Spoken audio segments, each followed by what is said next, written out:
this is what Spirit gave to me today. Black families, so-called Black people.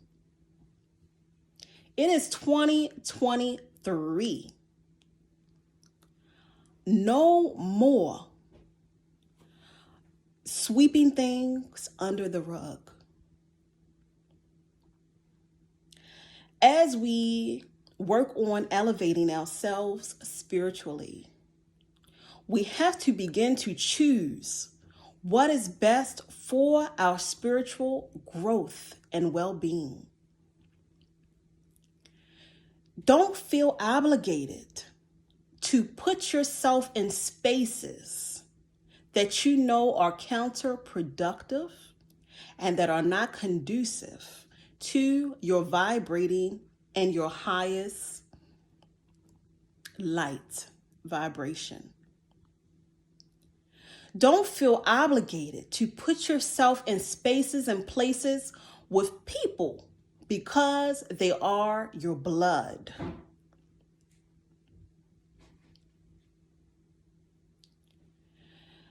No more going in spaces and places and family events with people, relatives, friends, environments, with people who you know, for a word that all understands, that are toxic to every essence, the very essence of your being, and in general.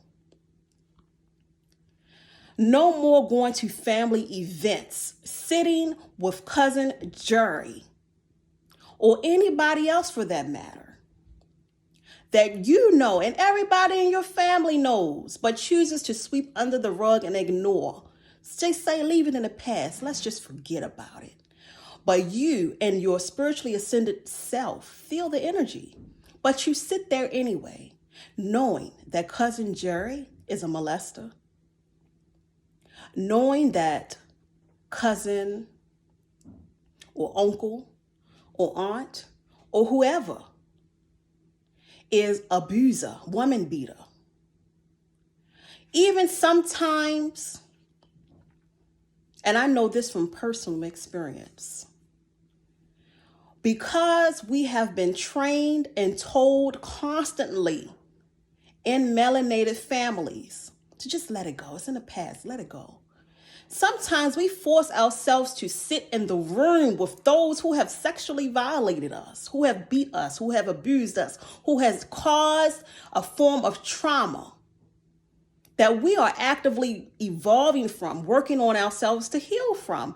We sit in the rooms and spaces with those people like nothing ever happened, suffocating our inner child and putting a chokehold on our inner peace because we feel obligated, because that's family, that's blood.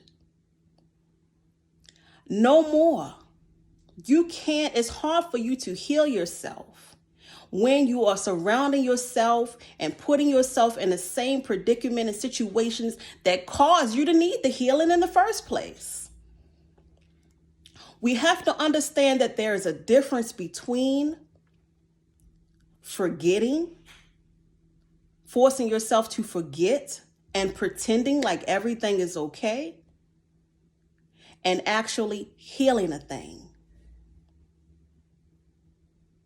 There's one thing to say, to try to pretend like it didn't happen and to just move on with your life. But that is still embedded in your soul, your psyche, and your spirit. And it manifests in the physical body as other things. That's why in the Black community, melanated community, so many women walk around with high blood pressure, stroke, heart disease, cancer. That's manifestation of trauma in the body that we have been told to suffocate, to pretend don't exist. It does.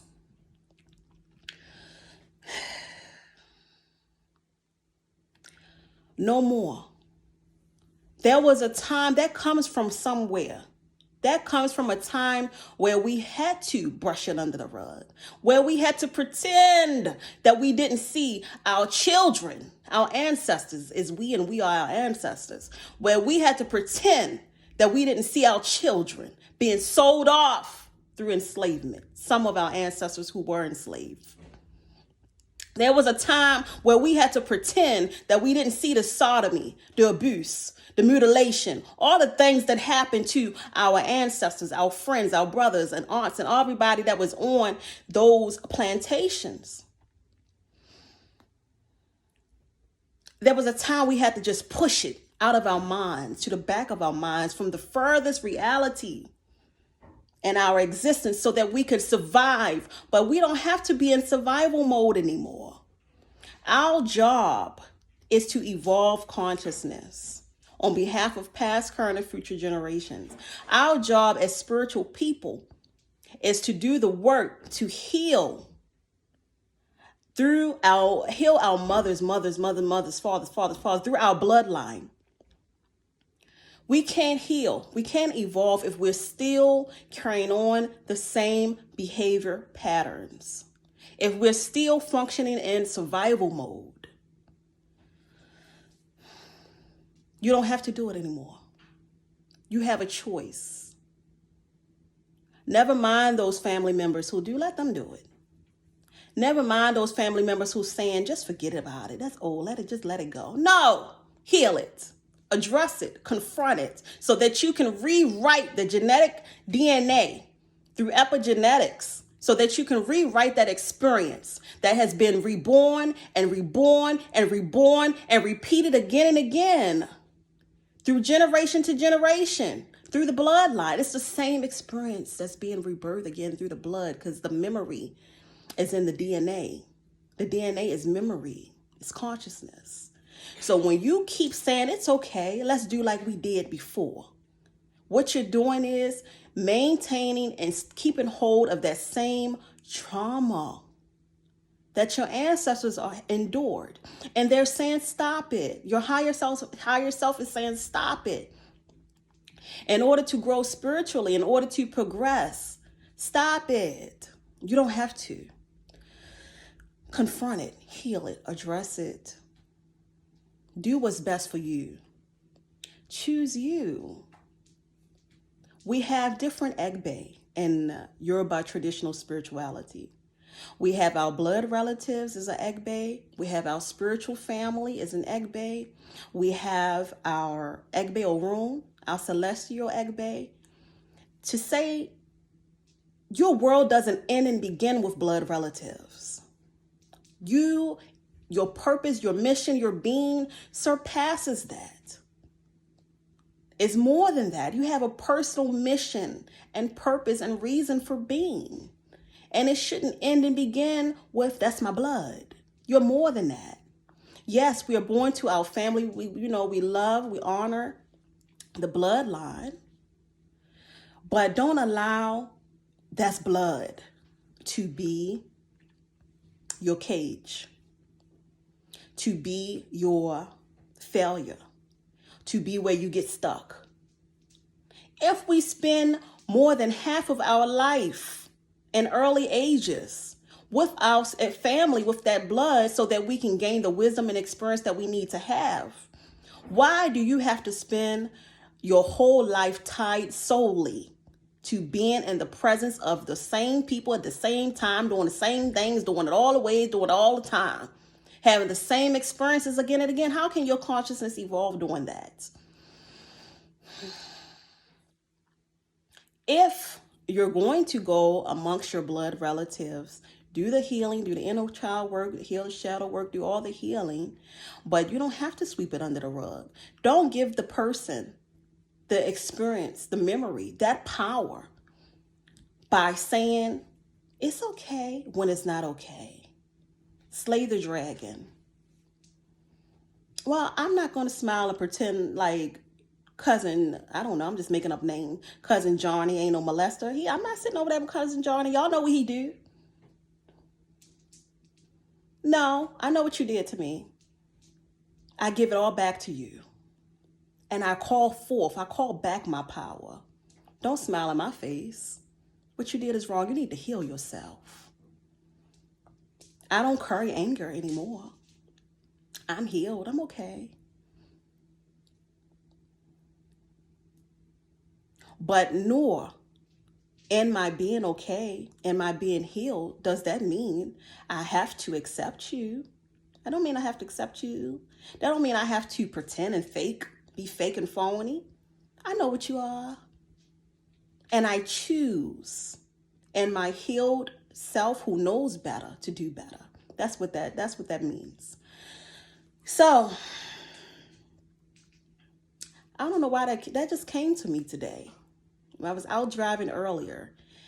As we are in this Aquarius age, as we work on our spiritual self, as we do the work, which part of that is healing the DNA, you have to say no.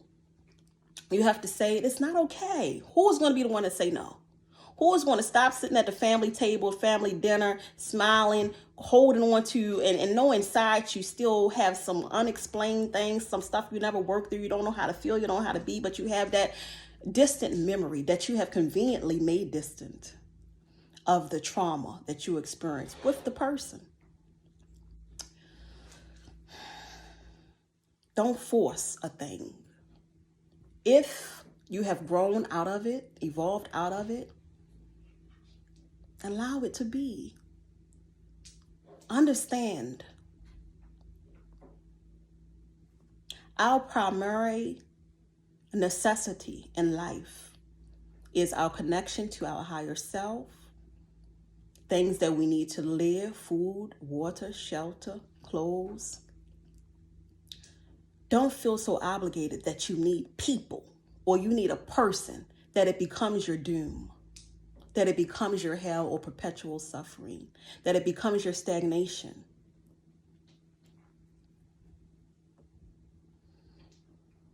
There's so much family out there. There's so many spaces and places that you can dwell that will be conducive to your growth, to your well-being, where you can feel comfortable and free. No more sweeping it under the rug, melanated people. And if someone tells you, just ignore, just forget, let it go. That person is not speaking in your best interest. They're speaking from what they were told to do. They may not mean you harm. That's just probably what someone told them to do. And they're speaking from a place of lack of understanding of what's needed in order to be better, in order to heal, in order to overcome those experiences. Don't do that. So that's what I want to say to you all today, and I hope it helps somebody out there.